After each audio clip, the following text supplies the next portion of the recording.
Japan doesn't just improve daily life, it rebuilds the parts of it that everyone else stopped questioning years ago. Intersections where all traffic stops at once, so thousands of pedestrians can cross in every direction simultaneously. Restaurants where you order, pay, and receive a ticket before you even sit down, so the food arrives faster and the bill never comes. And cash registers that count your money and dispense exact change automatically without the cashier touching a single coin. These aren't minor conveniences, they're ideas so well thought through that experiencing them makes everything back home feel like it was never properly finished. Today, we're counting down 20 Japanese ideas that instantly fix daily life. Watch until the end because number 20, Japan's lost property system, has return rates so extraordinary that losing your wallet on a Tokyo street is genuinely less stressful than losing it in your own home. Number 1. Restaurant ticket machines. Most restaurant visits follow the same sequence. You sit down, wait for a server, order, wait for the food, eat, wait for the bill, pay, and leave. The ordering and billing stages alone can add 15 or 20 minutes to a meal that should have been straightforward. Japan removes both of those stages entirely at many of its most popular restaurants. A ticket vending machine sits at the entrance. You look at the options, select your meal, pay, and receive a printed ticket before you've even found a seat. You hand the ticket to the chef, sit down, and the food starts being prepared immediately. No waiting to order, no waiting for a bill at the end, no cash changing hands at the table. The whole process is faster, cleaner, and more efficient for both the customer and the kitchen. It's a simple fix to a friction point that every sit-down restaurant in the world still puts its customers through. Number 2. 100 yen stores. There's a quiet assumption that cheap means poor quality. You go to a discount store, pick something up for next to nothing, and it falls apart within a week. The alternative is paying significantly more for something made properly. There's rarely a middle ground. Japan has a middle ground. Daiso and Japan's other 100 yen stores sell thousands of everyday items at a fixed price of 100 yen, roughly 70 US cents, and the quality is consistently good. These aren't clearance items or surplus stock. They're purpose-designed products made specifically for these stores,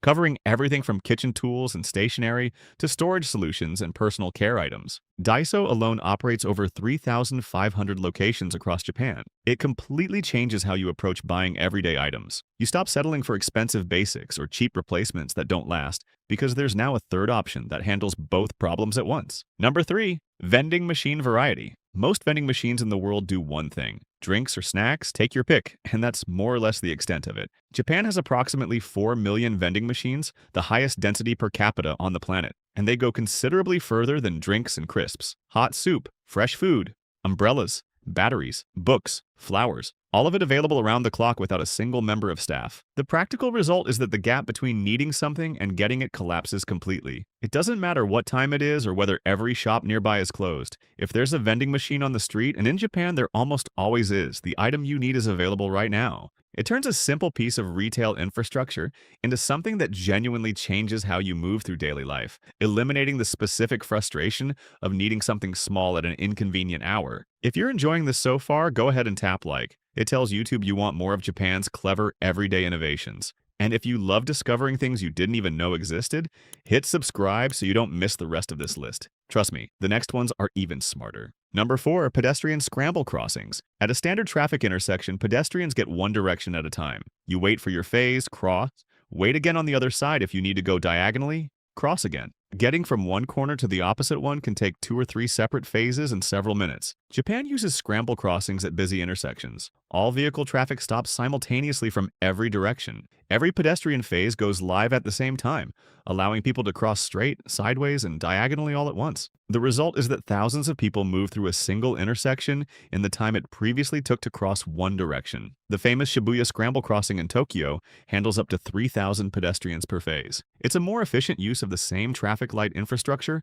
that every city already has. And once you've seen how much faster it moves people, the standard one direction at a time system starts to feel unnecessarily slow. Number 5. Automatic change dispensers. Paying with cash at most checkouts involves the same routine. You hand over a note, the cashier counts out change manually, sometimes miscounts and recounts, places the coins in your hand, and you stand there reorganizing your wallet while the queue builds behind you. Japan takes the cashier out of the equation entirely. Customer-facing change dispensing trays sit at Japanese checkouts in supermarkets, convenience stores, and many other retailers. You place your cash in the tray, the machine reads the amount, calculates the change, and dispenses exact coins and notes automatically. The cashier never handles money directly. Transactions are faster, errors disappear, and there's no hygiene concern around cash passing between hands at every checkout. It's a straightforward automation of a task that slows down every cash transaction in the world, and the technology to do it is not complicated. Japan just decided it was worth implementing as a standard rather than leaving it as an afterthought. Number 6. The konbini. Most countries have convenience stores. They're open late, they sell snacks and drinks, and that's about the scope of it. Japan's konbini operate on a completely different level. Open 24 hours a day, 7 days a week. Stores like 7-Eleven, Family Mart, and Lawson function as a genuine daily life hub. Inside, you can buy hot food prepared fresh throughout the day, quality prepared meals, pay electricity and gas bills, collect online parcels, send packages, print documents, buy concert and transport tickets, access an ATM, and pick up medicine. Japan has over 55,000 konbini locations. In dense urban areas, there is rarely more than a few minutes walk between them. The result is that dozens of tasks requiring separate trips to separate places in other countries collapse into a single stop that is always open. At any hour of the day or night, the konbini is open, and it can handle more of your daily errands than almost anywhere else. Number 7. Conveyor belt sushi. Sushi at a traditional restaurant means sitting down, ordering from a menu, waiting for a chef to prepare each item, and paying a price that reflects all of that time and service. It's a great experience when that's what you want. It's also slow and expensive for a Tuesday lunch. Japan invented a different version. Kaiten Sushi, developed by Yoshiaki Shiraishi in 1958,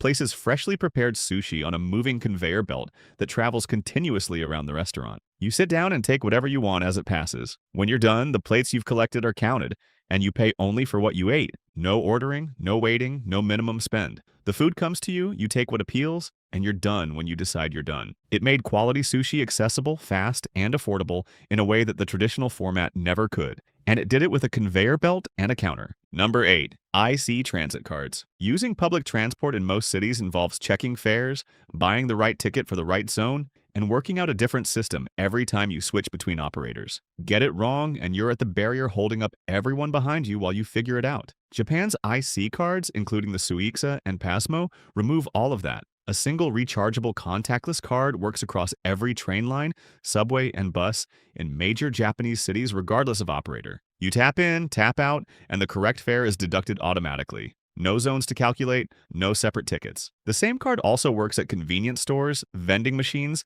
and a wide range of retailers, making it a single payment method for the majority of daily transactions. You top it up when it runs low, and that's the full extent of the maintenance required. One card, everything covered. Nothing to think about beyond keeping it charged. Number 9. Restaurant call buttons. Getting a server's attention in a busy restaurant is one of those small but genuinely irritating experiences that happens every single time you eat out. You make eye contact that doesn't quite land. You raise a hand that gets missed. You say excuse me at a volume that isn't quite loud enough. Sometimes you get up and go looking. Every table in a Japanese restaurant has a small call button. You press it once and a signal goes directly to the staff. A server comes to your table. That's the entire process. It works during peak service when staff are occupied, it works in loud environments where getting someone's attention across a room is difficult, and it works without any of the mild social awkwardness of trying to flag someone down while they're in the middle of something else. It's a button that costs almost nothing and fixes a problem that every restaurant in the world still hasn't addressed properly. Number 10. Parcel delivery time windows. Waiting for a delivery in most countries means clearing your schedule for an entire day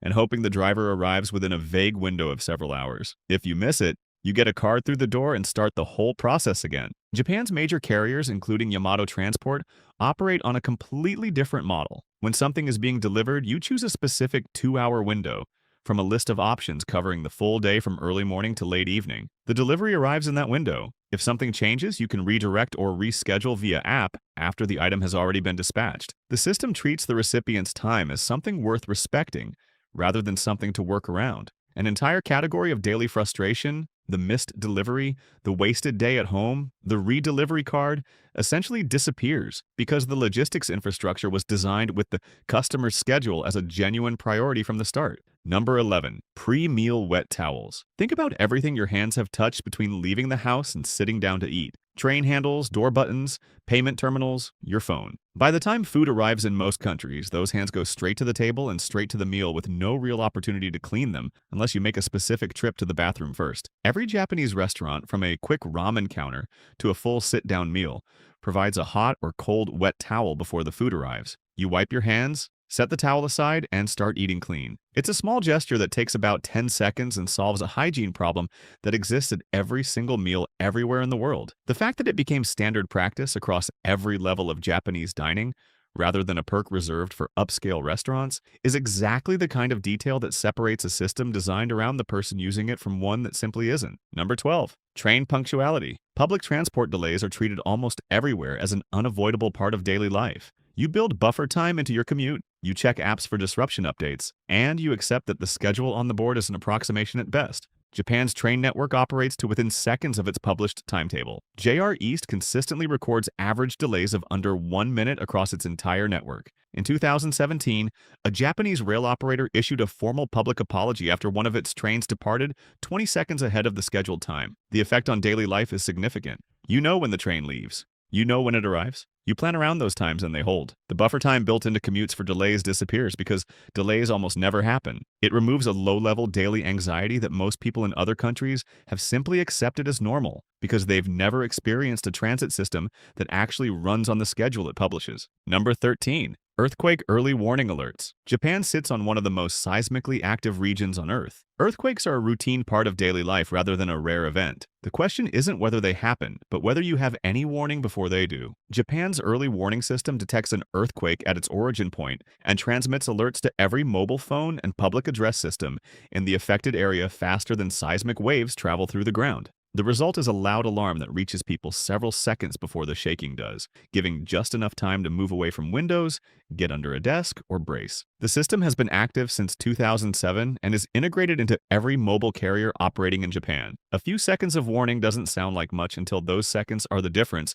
between being caught completely off guard and having just enough time to do something about it. Number 14. Plastic food display models. Ordering from a menu is an act of faith in most countries. You read a description, form a rough mental image of what's coming, and accept that the reality might be quite different in terms of size, presentation, or content. Sometimes it's fine, sometimes it isn't. Japanese restaurants display hyper-realistic plastic models of every dish in the window or at the entrance. The practice dates back to the 1920s, pioneered by Takezo Iwasaki. Every item on the menu has a model showing exactly what it looks like, how large the portion is, and how it's presented. You know what you're ordering before you order it. There's no gap between expectation and reality because you've already seen the reality before you sat down. It removes a small but recurring frustration from dining out entirely, and it does it in the most straightforward way possible. Show people exactly what they're getting before they get it. Number 15. Automatic taxi doors. Getting into a taxi with both hands full is one of those small practical problems that sounds trivial until you're standing on a pavement in the rain holding shopping bags, a coffee,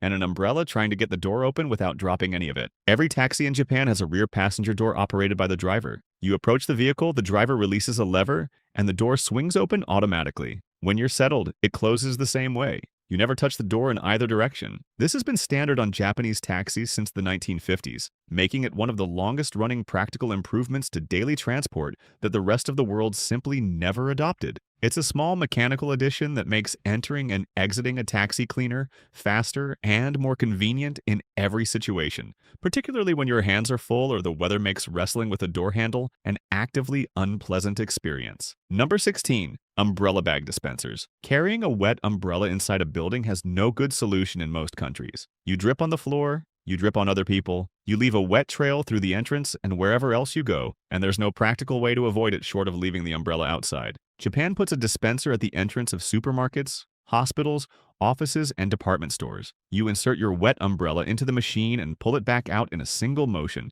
covered in a fitted plastic sleeve that contains the water completely. The floor stays dry, your bag stays dry, everything around you stays dry. It takes about 2 seconds and costs the building almost nothing to provide. It's such a clean and immediate fix to a problem that gets solved with a puddle and an apology everywhere else that the absence of it in other countries starts to feel like a genuine oversight once you've used one. Number 17. Public transport noise etiquette. Spending 30 or 40 minutes on a train or bus in most cities means sharing that time with phone calls conducted at full volume, music audible through headphones from 3 seats away, and conversations that carry across the entire carriage. By the time you arrive, the commute has been more draining than the destination. On Japanese trains and buses, phone calls are not made. Phones are kept on silent. Conversations are kept low. This isn't enforced by rules or fines. It's a widely observed social norm, followed by the majority of passengers without being asked, reinforced by regular onboard announcements. The result is a commute that is genuinely quiet. You can read, think, or rest without managing a constant stream of other people's noise. It costs nothing to implement beyond a shared agreement